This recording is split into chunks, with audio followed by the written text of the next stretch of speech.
Well, after arriving in Jeddah from Kano, 264 passengers who were flown by Air Peace had their visas revoked by the Saudi Arabian authorities. The Middle Eastern country reportedly requested that the plane return all 264 passengers to Nigeria, but eventually permitted 87 passengers to stay. The aircraft was said to have landed in Jeddah, Saudi Arabia on Monday after taking off from the Murtala Mohammed International Airport in Lagos and traveling via Aminu Kano International Airport in Kano on Sunday night. Joining me now for more on this is Arise business analyst Chika Mbonu. Good morning, Chika. Welcome. Let's start off first with the story of 264 passengers on an Air Peace flight whose visas were revoked by the Saudi Arabian authorities. Now, what is the implication of this on the Nigeria-Saudi Arabia relations, considering the fact that the president just left the country after meeting with investors there? Very, very interesting question that you have asked me. And let me just put some perspective there so you can understand maybe what's happening. And the comments I'm going to make on this program now, please note that we have not heard the feedback from the Saudi side of the story. So everybody says we don't know what could have caused this. However, the AP's team and the Nigerian immigration team have said they complied with the advanced pre-screening procedures required to make sure passengers, get into Saudi, Jeddah, error-free. So from that angle, there was no problem. What happened is this, that I told my travel agent, let me put something in perspective, so you can understand that a lot of people have ascribed this to aviation politics, some people call it aero politics. So that's the perspective that we have now, until we hear from the Saudi side if there are any infractions that might be committed. But understand the aero politics there. I got my travel agent to give me economy booking to Jeddah, and on Air Peace, Saudi airline, which hitherto have been the only airline doing that route straight to Jeddah, and Ethiopian airline, which is the alternative airline a lot of Nigerians use. Look at the results over a 2-week period. The economy seat.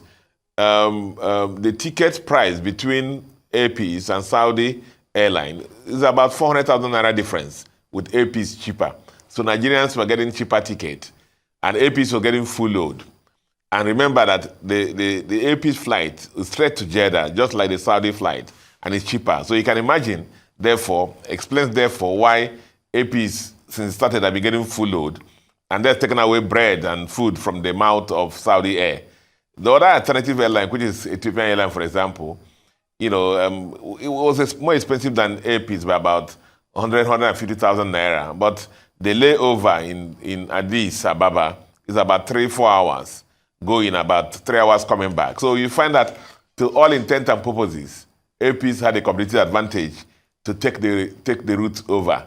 And until we hear from Saudi people, if there are any other infractions, we believe this is due to aviation politics. Now, the problem, and coming down to the question you asked me, is the president came back with his team and said that we're expecting some large essay from the Saudi people. So I wish, when this kind of thing happens, do we have this to shout to the rooftops? Because what should have happened is our Minister of External Affairs and everybody, and Minister of Aviation, should bring out the armory and just go after the Saudi people about this thing that's done to the Nigerian citizens and Air Peace. But I hope that this will not be moderated by the fact that we're expecting some things from Saudi Arabia. So we hope, let's say it's too early. Maybe in the next coming days, we will get some other explanations. And the Minister of External Affairs we hear have written a petition. And then let's put all in a basket and see how it resolves in the coming days. Okay, so we're talking about the Nigeria's shortfall in hitting the OPEC production quota of 12.1 billion barrels. What do you think that the government should be doing differently to, meet up with this situation?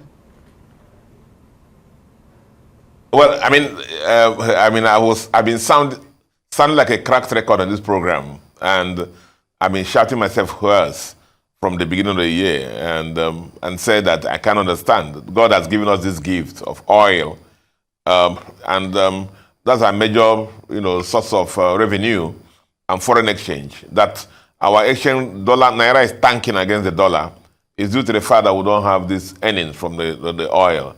And at the time, Nigeria was producing 2 million barrels a day.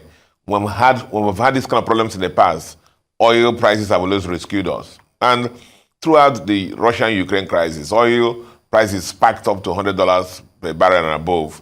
Nigeria never profited from this because we could barely produce 1 million barrels a day.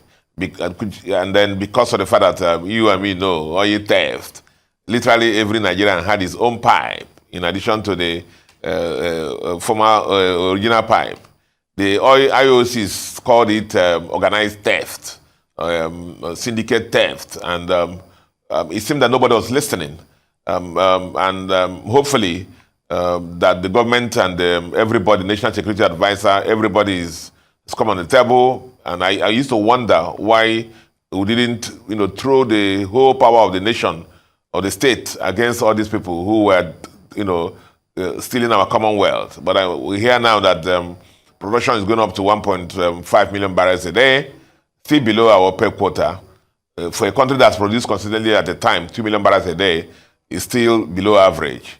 And we know that if this production goes up to 2 million barrels a day, even oil prices now, I think it's about $82.7 per barrel today, we'll get out of this mess. All this issue of everybody now talking about being an FX dealer and exchange rate dealer and analyst, we cease because we will have earnings in dollars to defend our currency and do the things we have to do.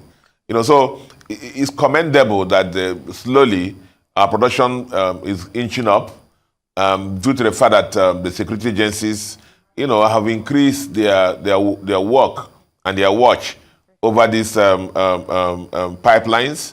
And we hope that slowly, I read somewhere, I think it was the Deputy Minister of State for Defense that said by December, we will reach 1.9 million barrels a day. That's what we're praying for. Because once that happens, usually, when we've had these kind of problems in the past, oil prices are always saved our country.